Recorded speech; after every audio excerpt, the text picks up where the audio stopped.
Kembali lagi bersama saya Johan di Journal Trading ID. Jadi pada kesempatan video kali ini kita akan membahas kembali untuk update dari pergerakan si gold ini sendiri atau si XAUUSD.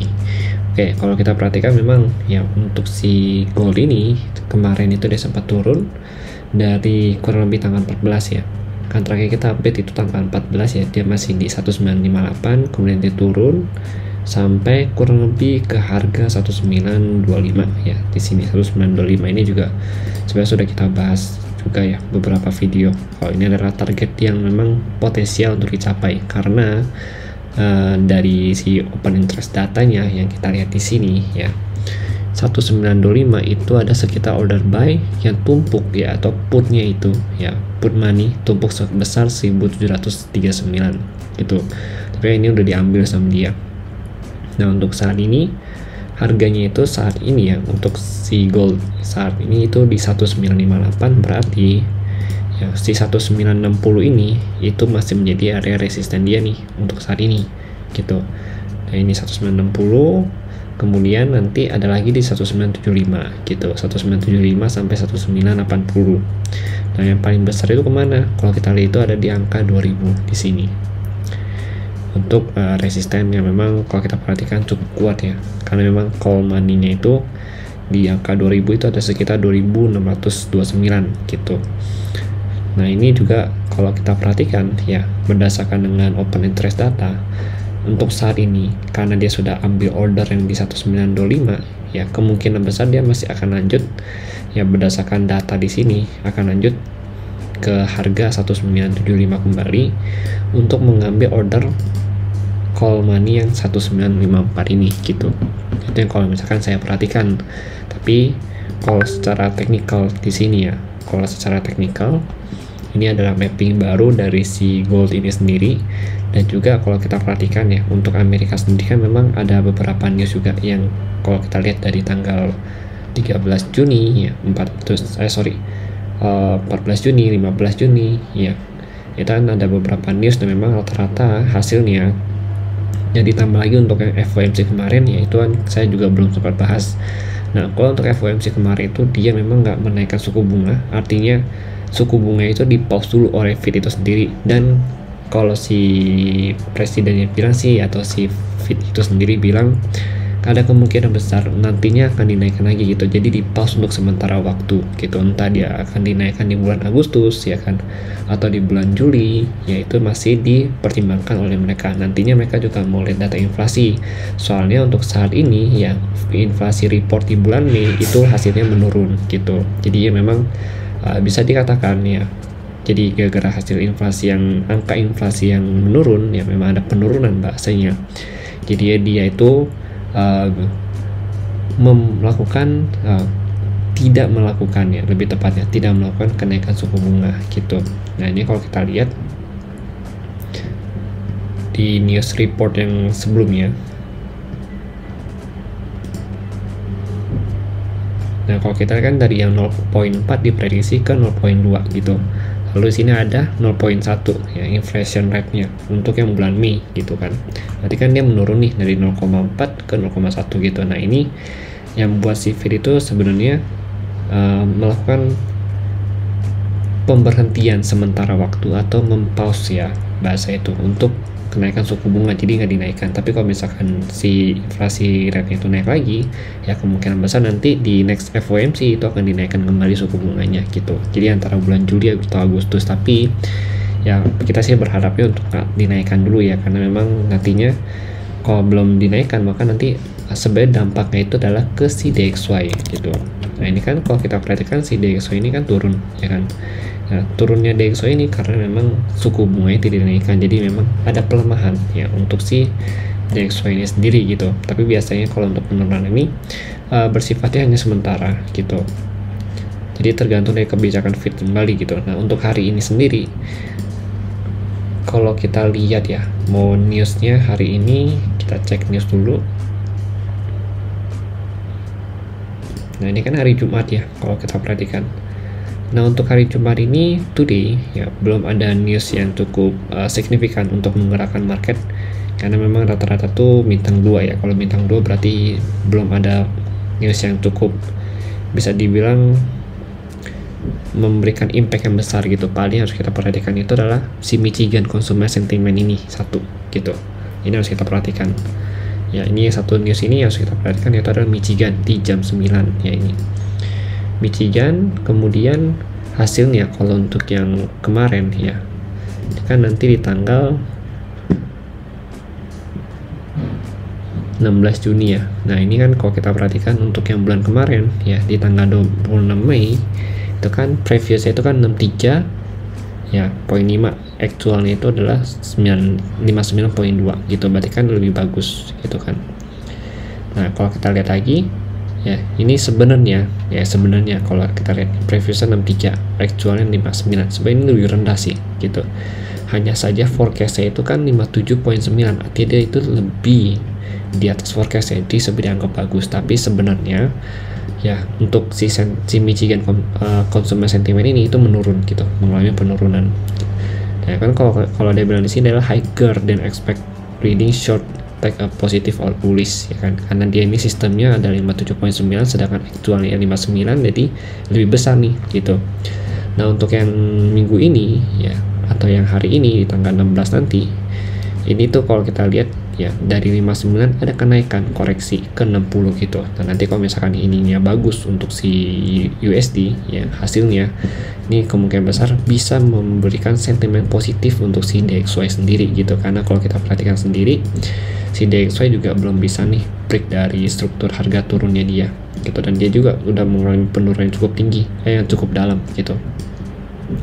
Nah, kemungkinan kalau kita lihat lagi untuk si DXY sendiri itu dia sudah mencapai support dia di 102.16 ya, dengan area demand ya. Ini ada demand zone untuk si DXY sendiri itu di 101.96 sampai 102.14 gitu. Nah, di sini ya untuk area demandnya dia si DXY. Sebelah sama dia belum bisa break ini, si DXY ini masih sangat possible nih untuk masuk ke sini lagi, bentuk struktur harga turun gitu, baru dia lanjut turun ke area demand selanjutnya, itu kurang lebih nanti di harga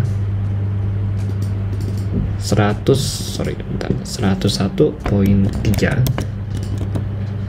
sampai 101.4 untuk si DXY itu sendiri ya. Karena kan kalau kita perhatikan dari sini pun ya, dari pergerakan yang ada di sini itu dia bentuk struktur harga turun. Jadi ini kita predik ya, dia masih akan turun untuk retest kembali ke harga 102.65 ya sampai 102.8 gitu. Paling maksimal sih dia untuk breakoutnya di sini di 103-an gitu retestnya. Jadi kalau misalkan si Michigan itu memberikan sentimen positif gitu, berarti si DXY masih bisa naik lagi untuk ke angka 102.6. Tapi kalau misalkan hasil dari Michigan itu adalah negatif, maka DXY bisa aja langsung break dari si 101.9 ini, terus lanjut ke minor supportnya dia itu di level harga 101.72 ya, 101.72 baru dia lanjut turun lagi, naik lagi ke sini dan baru dia lanjut turun. Jadi ada beberapa skenario untuk si DXY ini. Oke, kemudian kita lanjut lagi untuk membahas mengenai si gold ini sendiri. Nah, sebenarnya kalau untuk si gold ini saya sudah bikin mappingnya cukup fresh ya, memang ini mappingnya cukup baru juga. Nah, cuma untuk areanya itu kurang lebih sama, jadi hanya saya rombak sedikit untuk areanya. Yang pertama itu ada supply zone di 1966.14 sampai 1970.3. Ini untuk supply zone-nya dia. Nah, supply zone ini ya seperti the Great Wall ya, karena memang sulit sekali untuk ditembus gitu supply yang 66 sampai 70 ini gitu. Karena kan kalau kita perhatikan dari si open interest datanya ya, yang ada di sini angka 70 ya, itu memang cukup banyak ya. Kemudian kalau kita lihat lagi the next support the next resistance itu ada di 1975 gitu, di 1975 sampai 1980. Nah, cuma kalau kita perhatikan memang untuk saat ini ya, dia itu masih tertahan di area 1970 gitu, di sini 1970. Berarti kurang lebih ada yang put money nih kemarin kurang lebih di sini di 1123. Begitu dari break ini dia sebenarnya lebih potensi ke harga, kalau kita perhatikan di sini ya, dia lebih potensi ke harga 1980 kembali gitu, karena memang ini bagian call-nya itu lebih banyak. Jadi kan sebenarnya ini ada put money ya kan, cuma kalau kita perhatikan 1980 itu lebih banyak orang tertarik gitu di sini, dan sebenarnya range harganya di sini gitu 1980 1975. Cuma untuk saat ini kalau berdasarkan dengan teknikal yang ada ya, dari range harga yang ada di time frame 30 menit ini, untuk 1966 sampai 1970 masih jadi supply zone yang cukup bagus. Nantinya kalau untuk 80 berarti kurang lebih di sini. Nah, ini 80 dia buat lagi nih supply baru.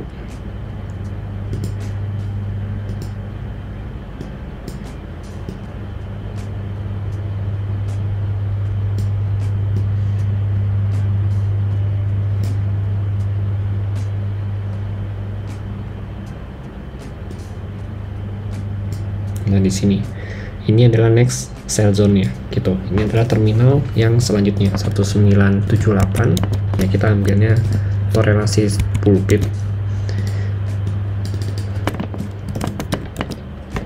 sampai 1980 gitu.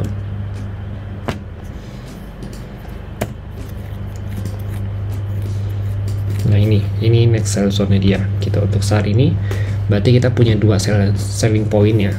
Yang pertama di 1966 sampai 1970, yang kedua itu 1978 1980. Nah, kalau misalkan kita mau bilang 1980 itu area yang aman nggak sih? Sebenarnya dikatakan untuk aman belum tentu aman juga, karena memang tetap pasti ada resikonya gitu. Cuma kalau kita mau aman, memang better kita ambil di 1980 pasnya gitu, karena kalau kita perhatikan di sebelah kirinya lagi sini, ini ada wick gitu. Jadi demi bisa lebih meminimalis resiko ya, better kita ambil 1980 atau 1979 ya, supaya kita bisa stop lossnya itu di atas wick yang ini. Di atas wick yang ini berarti kita bisa ambil kurang lebih nanti ya, untuk stop loss itu 1987 ya kan, atau 1986 sih agak terlalu mepet ya, mungkin bisa 87 sih kalau menurut saya pribadi ya gitu. Cuma nanti kita akan sesuaikan dengan marketnya gitu. Nah, tergantung nih untuk untuk si Michigan. Nah, ini kan kalau kita perhatikan dia juga masih ada di supply zone untuk saat ini di 1955 sampai 1959 ya, atau 1960.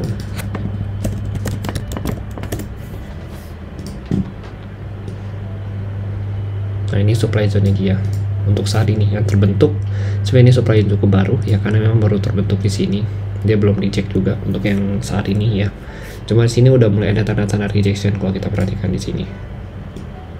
Dari weeknya kalau kita lihat ya, itu ada rejection. Nah, sekarang kita lihat lagi nih. Selama dia belum break ini, berarti ini bisa jadi area sell gitu. Masih bisa jadi area sell. Nah, tapi kalau karena ini masih pagi ya kan, jadi better kita wait and see dulu ya, sampai nanti kurang lebih jam 8 baru kita coba lihat apakah ada kesempatan untuk entry atau enggak gitu. Kemudian kalau kita lihat lagi, kalau kita entry sini berarti kita cukup habis short aja ya gitu. Paling nanti shortnya misalkan di 58 gitu, 58 begitu harga udah running ke 56 ya kan, atau begitu dia udah running ke 55 ya, kita udah bisa pakai SL plus ke entry kita. Jadi kita amankan dulu entry kita dengan zero risk trading ya, supaya nanti kalau misalkan balik lagi ya kita sudah aman gitu, nggak kena stop loss atau tidak rugi gitu. Karena memang pastinya harga itu kalau misalkan biasanya kalau di hari Jumat itu dia akan sideways sambil menanti news yang ada, atau pada saat sesi New York itu baru dia nanti dia mau menentukan nih dia mau breakout dari mana. Mau breakout ke atas berarti dia lanjut ke 1966 sampai 1970 kembali untuk retest ke sini ya kan, atau dia mau breakout ke bawah dengan retest lagi ke harga sini 1950 terus 1945 ya, sampai terendahnya itu 1925 kembali gitu. Oke, jadi itu sih kalau dari saya mengenai si gold ini saat ini gitu. Nah, kemudian kalau di 4 jam kalau kita lihat lagi di sini, kalau di 4 jam sendiri itu sebentar nih kita hapus dulu. Nah, kalau di 4 jam memang potensi bullishnya itu masih cukup kuat. Jadi ini ada market candle gitu. Cuma saat ini memang dia cenderung untuk secara time frame kecil itu dia butuh koreksi dulu, tapi kalau time frame besar dia masih agak potensi untuk lanjut Dan untuk amannya sebenarnya di sini gitu, di 1966 1970 ini medium risk. Kalau yang safe ya atau yang low risknya itu ada tetap di sini 1978 sampai 1980 gitu. Berarti ini jadi high risk zone kita gitu. Oke, jadi mungkin itu sih kalau dari saya. Kalau untuk saat ini kalau buy point ya kita coba bisa nunggu dia untuk break dari zona 60. Kita cari posisi buy dengan target ya 1962 ya kan 20 pip, kemudian 1966 ya kan 60 pip, terus sampai 1970 gitu.